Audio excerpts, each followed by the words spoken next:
So hello guys and welcome to another video by Diwakar the storyteller. और आज की video में हम डिस्कस करने वाले हैं एक story. So without wasting time चलिए शुरू करते हैं। एक समय की बात है, एक राज्य में एक प्रतापी राजा करता था। एक दिन उसके दरबार में एक विदेशी आगंतुक आया और उसने राजा को एक सुंदर पत्थर उपहार स्वरूप प्रदान किया।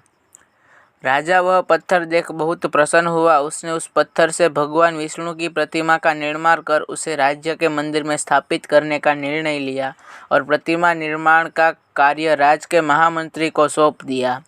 महामंत्री गांव के सर्वश्रेष्ठ मूर्तिकार के पास गया और उसे वह पत्थर देते हुए बोला, महाराज मंदिर में भगवान विष्णु की प्रतिमा स्थापित करना चाहते हैं।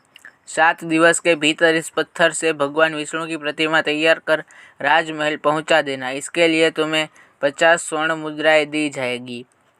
50 स्वर्ण मुद्राओं की बात सुनकर मूर्तिकार खुश हो गया और उसे महामंत्री के जाने के उपरांत प्रतिमा का निर्माण कार्य प्रारंभ करके उद्देश्य से अपनी औजार निकाल लिए। अपने औजारों से उसने एक हथौड़ा लिया और पत्थर तोड़ने के लिए उस पर हथौड़े से वार करने लगा, किंतु पत्थर जस का तस रहा। मूर्तिकार ने हथौड़े के कई बार पत्थर पर किए, किंतु पत्थर नहीं टूटा। 50 प्रयास करने उपरांत मूर्तिकार ने अंतिम बार प्रयास करने के उद्देश्य से हथौड़ा उठाया, लेकिन किंतु यह सोचकर हथौड़े पर प्रहार करने से पूर्व ही उसने हाथ खींच लिया कि जब 50 बार करने से पत्थर नहीं टूटा तो अब क्या टूटेगा। वह पत्थर लेकर वापस महामंत्री के पास गया और उसे वह कह वापस कर आया कि इस पत्थर को तोड़ना नामुमकिन है, इससे भगवान विष्णु की प्रतिमा नहीं बन सकती। महामंत्री को राजा का आदेश हर स्थिति में पूर्ण करना था, इसीलिए उसने भगवान विष्णु की प्रतिमा करने का कार्य गांव के एक साधारण मूर्तिकार को सौंप दिया।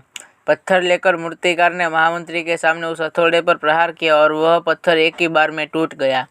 पत्थर टूटने के बाद मूर्तिकार प्रतिमा बनाने में जुट गया। इधर महामंत्री सोचने लगा कि काश पहले मूर्तिकार ने एक अंतिम प्रयास किया होता तो आज सफल हो गया होता और 50 स्वर्ण मुद्राओं को हकदार बनता। तो इससे गाइस हमें यह सीख मिलती है कि अपने जीवन में ऐसी परिस्थितियां 2-4 होते रहते हैं। कई बार किसी कार्य को करने से पूर्व या किसी समस्या के सामने से आने से पहले उसका निराकरण करने में पूर्व ही हमारा आत्मविश्वास डगमगा जाता है और हम प्रयास किए बिना ही हार मान लेते हैं। कई बार 1-2 प्रयास में असफलता मिलने पर आगे प्रयास करना छोड़ देते हैं, जबकि हो सकता है कुछ प्रयास और करने पर कार्य पूरा हो सकता था।